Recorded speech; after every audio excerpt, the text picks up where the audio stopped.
Hello drama lovers, আজ spring of ইউথের part 6 নিয়ে চলে এসেছি। তাহলে চলো আর বেশি দেরি না করে শুরু করা যাক। তো নেক্সট সিনে আমরা দেখব অনেক স্টুডেন্টস পোস্টার হাতে নিয়ে ডিমান্ড করছে যাতে ইউনিভার্সিটি থেকে সাগেকে বার করে দেওয়া হয়, কারণ সাগে না তো ফিউচারেও আরও অনেক স্টুডেন্টসদের বুলি করবে। তাই সাগের মতো এমন ছেলের সাথে ওরা এক ইউনিভার্সিটিতে পড়তে পারবে না। সাগে ইউনিভার্সিটির উইন্ডো থেকে এইসব দেখে অবাক হয়ে যাচ্ছিল যে ছোট জিনিসকে কিভাবে বড় করা হচ্ছে। এইদিকে সাগের ক্লাসমেটসরাও চাইছে না সাগে ওদের সাথে ক্লাস করুক, তাহলে ওদের ডিপার্টমেন্টের রেপুটেশন খারাপ হয়ে যাবে। অ্যাকচুয়ালি এরা সবাই টাকার কাছে বিক্রি হয়ে গেছে, তাই ওরা সবাই সাগের এগেনস্টে কথা বলছে। ঘিউরি ওদের বলে তোমরা কেমন ক্লাসমেট যে সাগের পাশে না দাঁড়িয়ে ওরা এগেনস্টে কথা বলছো, কিন্তু সবাই তারপরও সাগের সাথে খারাপ বিহেভ করছিল। এরপর ওখানে একজন টিচার আসে এবং সাগেকে বলে তোমাকে প্রিন্সিপাল অফিসে ডেকে পাঠিয়েছে। এইদিকে বাইরে এখনও সাগেকে নিয়ে প্রোটেস্ট চলছে। ওরা দাবি করছে আজই যেন সাগেকে ইউনিভার্সিটি থেকে বার করে দেওয়া হয়। এরপর আমরা বমকে দেখতে পাই। বম ইউনিভার্সিটিতে এসে এইসব দেখে অবাক হয়ে যায় যে এসব হচ্ছেটা কি। এখানে বম সাগেকে দেখতে পায়। সাগে তখন প্রিন্সিপাল অফিসে যাচ্ছিল এবং সাগেকে অনেক চিন্তায় দেখাচ্ছিল, তাই বম ওকে পেছন থেকে ডাকে, বাট বমের ডাক সাগের কান অবধি পৌঁছায় না। এরপর আমরা প্রিন্সিপাল অফিসের সিন দেখি, যেখানে প্রিন্সিপাল এবং টিচাররা সাগেকে ইউনিভার্সিটি ছেড়ে দিতে বলছে, কারণ সাগের জন্য ওনাদের ইউনিভার্সিটির রেপুটেশন খারাপ হয়ে যাচ্ছে। একজন টিচার বলে বাইরে দেখো কত স্টুডেন্টস প্রোটেস্ট করছে। সাগে বলে না, আমি ইউনিভার্সিটি থেকে কোথাও যাব না, কারণ একজন আমাকে বলেছে যেখানে আমার কোনো দোষ নেই সেখানে আমার সারেন্ডার করা উচিত না। প্রিন্সিপাল সাগেকে বলে তুমি তো নিজের ব্যান্ডও বানাচ্ছ শুনলাম, সেটার পারমিশন আমি তোমাকে দেবো না। সাগে বলে একটা ব্যান্ড বানানোর রাইট আমার আছে, তাই আপনি আমাকে আটকাতে পারবেন না। এরপর সাগে যখন প্রিন্সিপাল রুম থেকে চলে যাচ্ছিল তখন প্রিন্সিপাল সাগেকে বলে আজকে 6টার মধ্যে যদি তুমি 300 জন স্টুডেন্টকে দিয়ে তোমার ব্যান্ডের ফর্ম ফিল আপ করাতে পারো তাহলে আমি তোমাকে তোমার ব্যান্ড বানানোর থেকে আটকাবো না এবং এই ইউনিভার্সিটিও তোমাকে ছাড়তে হবে না। আর যদি তুমি এটা করতে না পারো তাহলে তোমাকে এই ইউনিভার্সিটি ছাড়তেই হবে। সাগে অবাক হয়ে যায় প্রিন্সিপালের কথা শুনে। ও কিভাবে এত তাড়াতাড়ি 300 জন স্টুডেন্ট জোগাড় করবে। এরপর প্রিন্সিপালের মোবাইল ফোনে কেউ একটা কল করে, যেটা উনি হাইড করার চেষ্টা করছিল। যেটা দেখে সাগে বুঝে যায় এনারা সবাই কারোর কথাতে সাগের সাথে এমন করছে। তাই সাগে প্রিন্সিপালকে বলে ঠিক আছে, আমি আজকের মধ্যেই 300 জন স্টুডেন্টকে দিয়ে ফর্মে সাইন করিয়ে নেব। আর যার কথাতে আপনারা এইসব করছেন তাকে বলে দেবেন সাগে এত তাড়াতাড়ি হার মানার ছেলে নয়। এইদিকে আমরা বমকে দেখি। বম সাগের এজেন্সিতে এসেছে সাগের ব্যাপারে জিনার সাথে কথা বলবে বলে। সাগের ম্যানেজারকে বম বলে ও জিনার সাথে দেখা করতে চায়। তখন ওখানে মিস্টার চো চলে আসে এবং বমকে ওনার অফিস রুমে নিয়ে যায়। বম মিস্টার চোকে বলে সাগে কোনো ভুল করেনি। সাগে সেদিন একটা ছেলেকে হালকা করে জাস্ট পুশ করেছিল, কারণ ছেলে দুটো সাগেকে বারবার ডিস্টার্ব করছিল।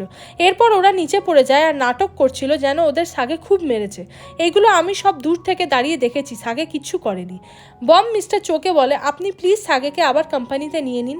আমি যা দেখেছি সব মিডিয়াকে জানিয়ে দেবো সাগের হয়ে যে ও নিরপরাধ। কিন্তু মিস্টার চো বমকে বলে ওনারা এখন সাগের কেস নিয়ে কিছু করতে পারবেন না।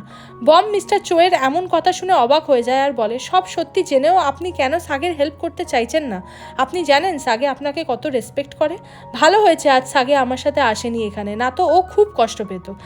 এরপর যখন বম উঠে দাঁড়িয়ে পড়ে তখন মিস্টার চো বমকে বলে তোমার সাথে সাগের কি রিলেশন? বম মিস্টার চোকে বলে আমি কেন আপনাকে বলতে যাব সাগের সাথে আমার কি সম্পর্ক। এরপর বম ওখান থেকে চলে যায়। নেক্সট সিনে আমরা তেয়ংকে দেখি। ও একটা ডেড বডি অপারেশন করছিল, কিন্তু ও ঠিক করে করতে পারছিল না, বিকজ তেয়ং ব্লাড দেখলেই ভয় পায়। তাই জন্য তেয়ং ওখান থেকে বাইরে চলে আসে। এরপর ওখানে ওর বাবা এসে তেয়ংকে বকাবকি করে যে আমি কোরিয়ার একজন বেস্ট সার্জন, কিন্তু আমার ছেলে একটা লুজার। তুমি তো জানো আমি চাই তোমাকে একজন বড় সার্জন বানাতে, তাই নিজের ভয়কে দূরে রাখো আর ইউনিভার্সিটিতে তোমার যে ব্যান্ড গ্রুপ খুলে রেখেছো সেটাও বন্ধ করো। তেয়ং এত ঘাবড়ে ছিল যে ও ওর বাবার সব কথা মেনে বলে ঠিক আছে বাবা, আমি তাই করব। আজ 6টার সময় একটা ছোট বেবির অপারেশন হবে, তাই সেই সময় তোমাকে হসপিটালে আমার পাশে থাকতে হবে। পাক্কা 6টায় হসপিটালে চলে এসো। তেয়ং বলে আচ্ছা, আমি চলে আসবো। এইদিকে আমরা সাগেকে দেখি। সাগে যখন প্রিন্সিপাল অফিস থেকে বাইরে আসে তখন দেখে যে কাল ও ইন্টারভিউ নেওয়ার জন্য যেই জায়গাটা রেডি করেছিল সেটা কেউ নষ্ট করে দিয়েছে পুরো। এখানে সেই দুটো ছেলে চলে আসে যারা ফেক ইনজারির ভিডিও রেকর্ড করে সাগেকে ফাঁসিয়েছিল। সাগে ওদেরকে দেখে বুঝে যায় যে ওরাই এসব করেছে, তাই ওদেরকে জিজ্ঞাসা করে তোমরা এগুলো করেছো তাই না? এইসব নিয়ে ওদের মধ্যে যখন মতবিবাদ হচ্ছিল ঠিক সেই সময় একটা মেয়ে আসে কস্টিউম পরে। কেউ বুঝতে পারে না যে কস্টিউমের ভেতরে কে আছে। এরপর মেয়েটি মাইক নিয়ে গান করতে শুরু করে, গানটাও সাগেরই গান। এরপর মেয়েটি সাগেকে রিকোয়েস্ট করে ওর সাথে জয়েন করার জন্য। এরপর আস্তে আস্তে ওখানে ভিড় বাড়তে শুরু হয়। অনেক লোক হওয়ার পর মেয়েটি নিজের ফেস দেখায়, যেটা আর কেউ না, বম ছিল। সাগে বমকে দেখে শক হয়ে যায় আর বলে, তুমি? বম বলে, গিউরিকে থ্যাঙ্কস জানাই, তোমার একটা গান ও আমার সামনে এতবার গেয়েছিল যে আমার গানটা মনে ছিল, তাই গাইতে পারলাম আজ। এরপর বম ওখানে জমা ভিড়ের সবাইকে জানাতে থাকে যে সাগের যে নিউ ব্যান্ড হচ্ছে সেটা ভীষণই ভালো আর ইউনিক ব্যান্ড হতে চলেছে, তাই সবার সাগের ব্যান্ডের জন্য সাইন করা উচিত। এরপর সবাই তাড়াতাড়ি করে ফর্ম নিয়ে সিগনেচার করতে থাকে।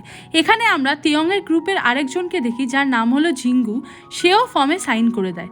এরপর ওরা সবাই সব স্টুডেন্টসদের কাছে গিয়ে ফর্মে সাইন নিতে থাকে। এইদিকে বম আর সাগে যখন একসাথে ছিল তখন তেয়ং দূর থেকে ওদের দেখে আর জেলাস ফিল করে।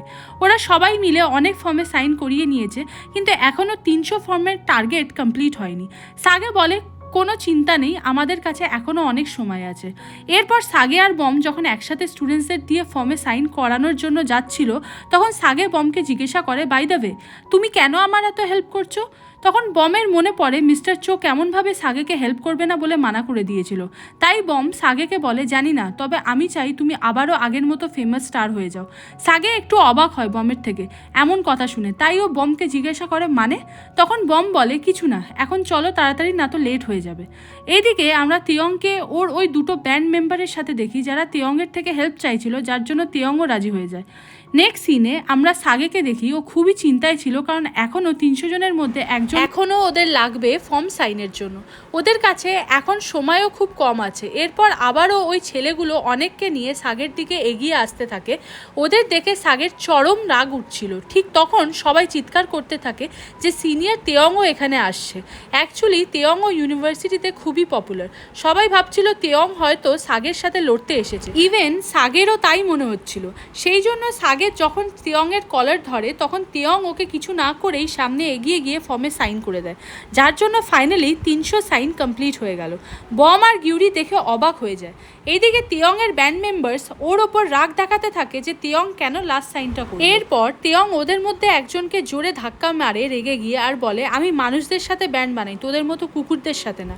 অ্যাকচুয়ালি এরা যখন প্ল্যান করছিল যে পয়সা নিয়ে কিভাবে ওরা এবার সাগেকে ইউনিভার্সিটি থেকে বার করবে, তখন তেয়ং সেই সব কথা শুনে নেয়।